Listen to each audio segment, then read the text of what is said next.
Il a eu une grosse semaine, notamment pour réaligner l'action gouvernementale autour de 4 priorités qui étaient dans son discours, le premier ministre du Québec, François Legault. Monsieur le premier ministre, bienvenue. Bonjour, Mario. Je m'accrocherai pas tellement sur les individus. On va y aller sur les priorités parce que vous êtes allé de 4 priorités, mais il y en a comme une là, qui a éclaté au grand jour.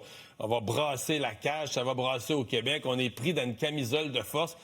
Qu'est-ce que vous décrivez, le système? C'est quoi le système? C'est la bureaucratie? C'est les hauts fonctionnaires? Il y a trop d'organismes? Qu'est-ce qui se passe? Bien, beaucoup de choses, là. D'abord, vous avez remarqué que j'ai envoyé Bernard Drinville à l'environnement.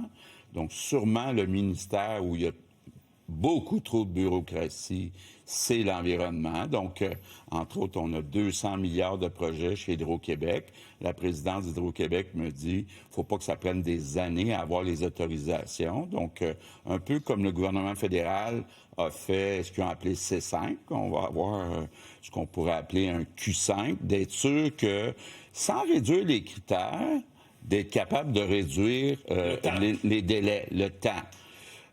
Ensuite, bureaucratie dans tous les ministères.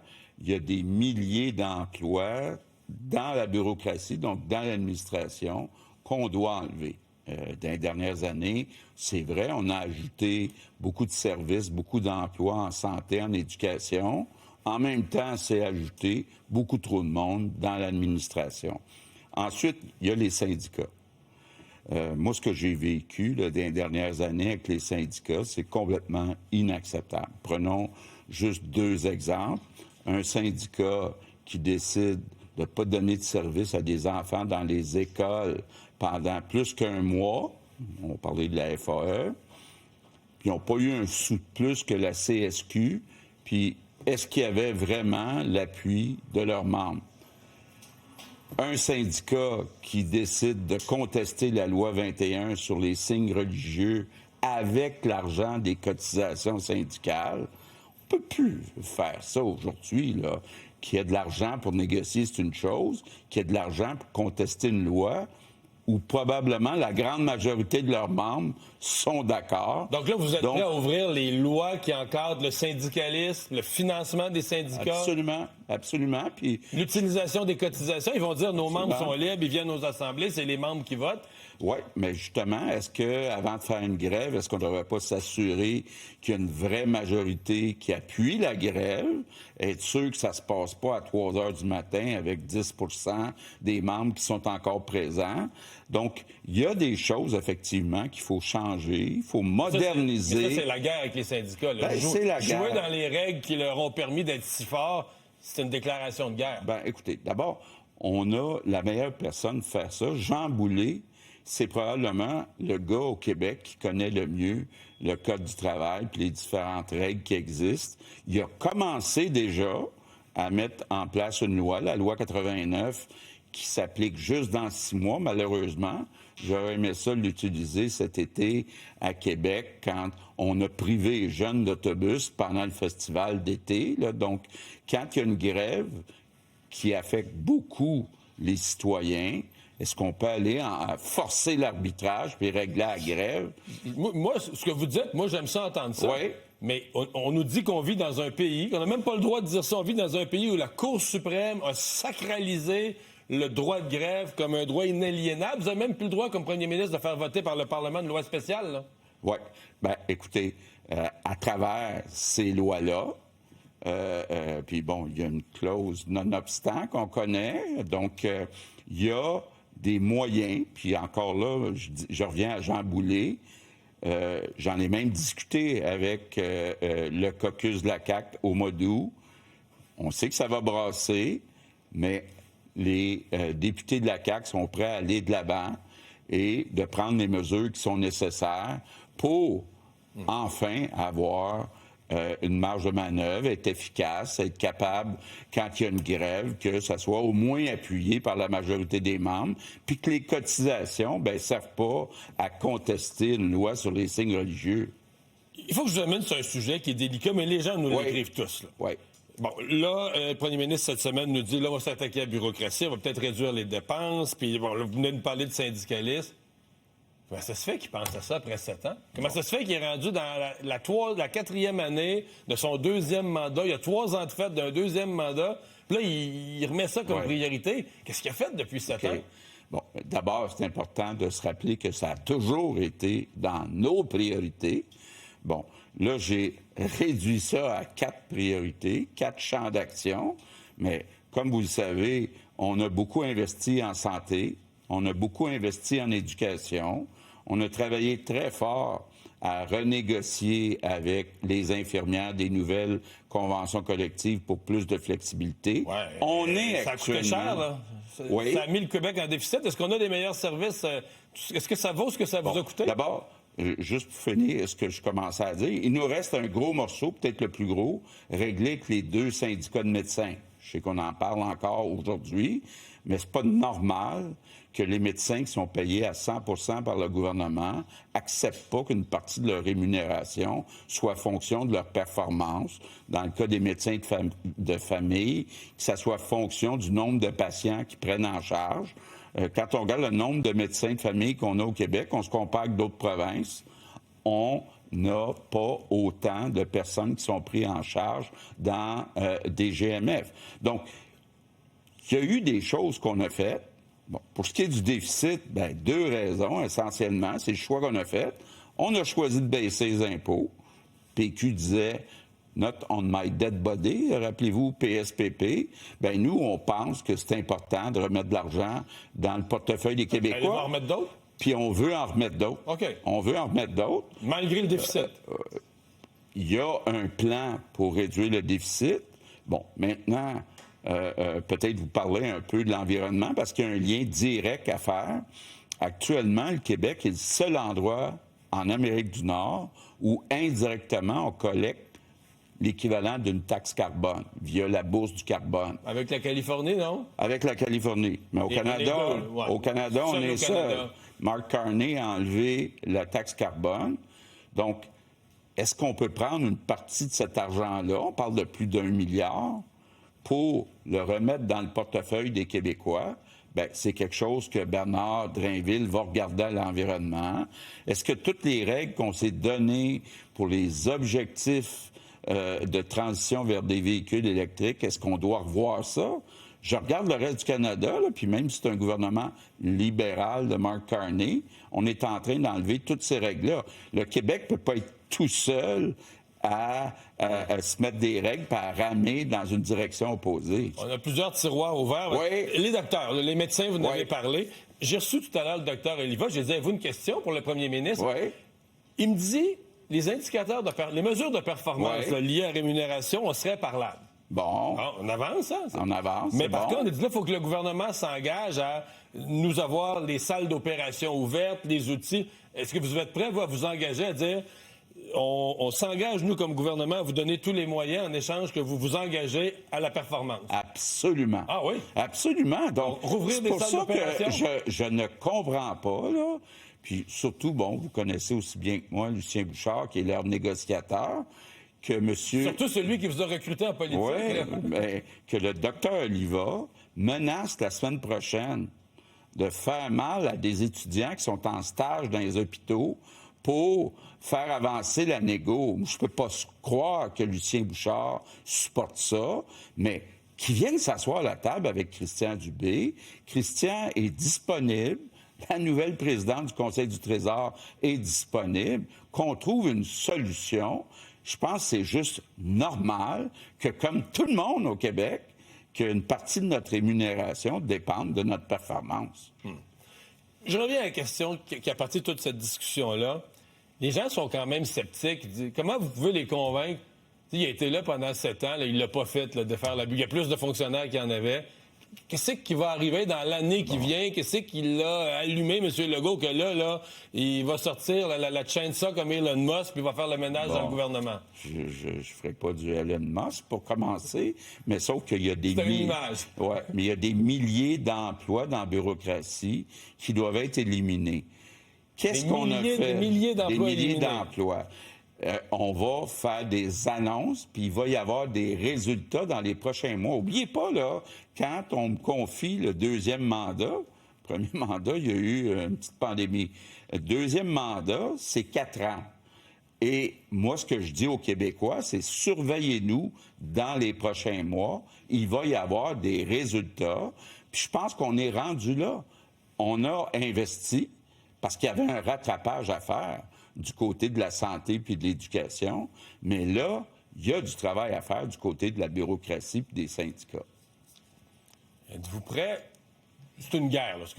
Tout ce que vous venez de me dire au niveau syndical, non, dans le sens que impossible que la CSN, la puissante FTQ, la CSQ acceptent qu'on joue dans leurs règles, qu'on les empêche d'utiliser leurs cotisations pour faire des campagnes politiques. Ils ont toujours fait ça.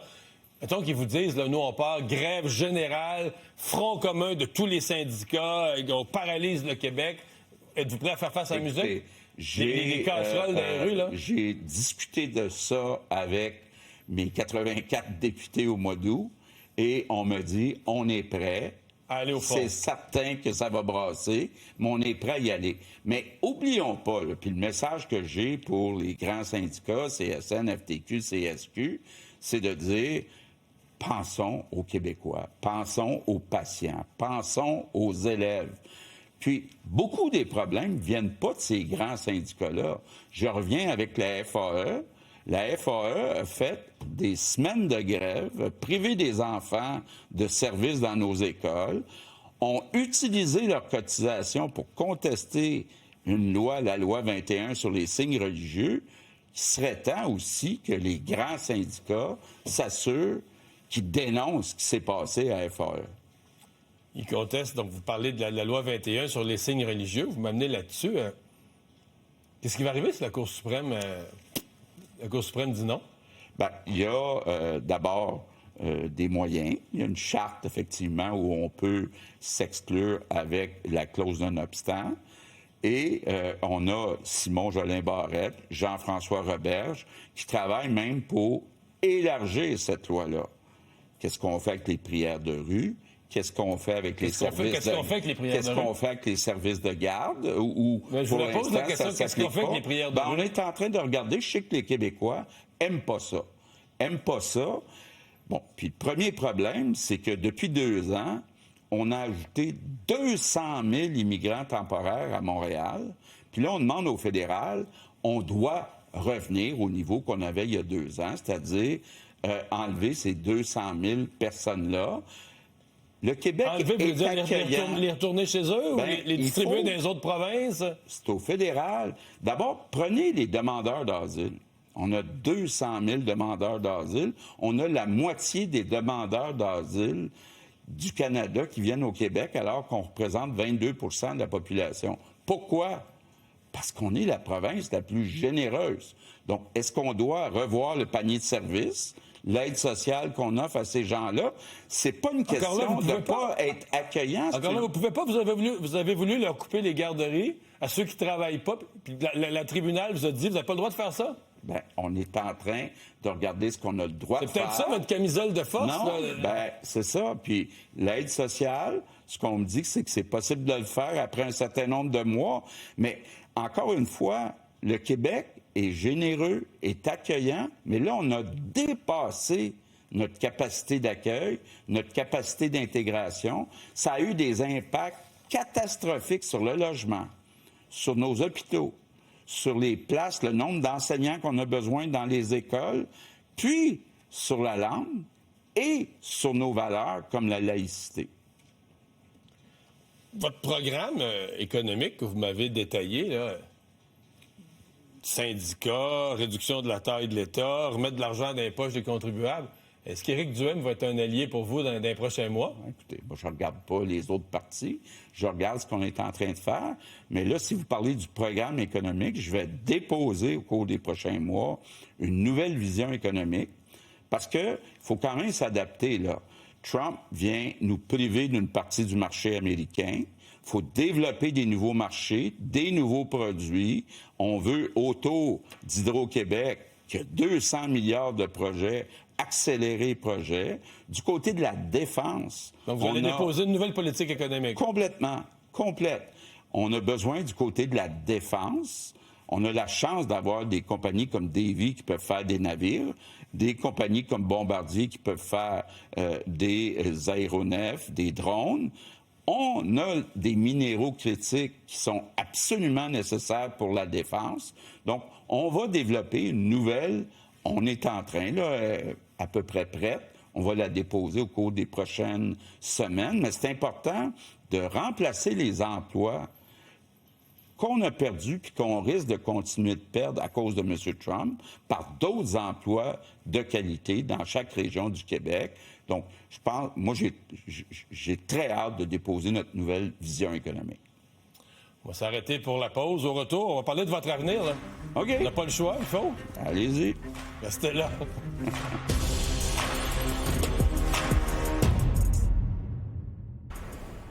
Avec le premier ministre du Québec, François Legault.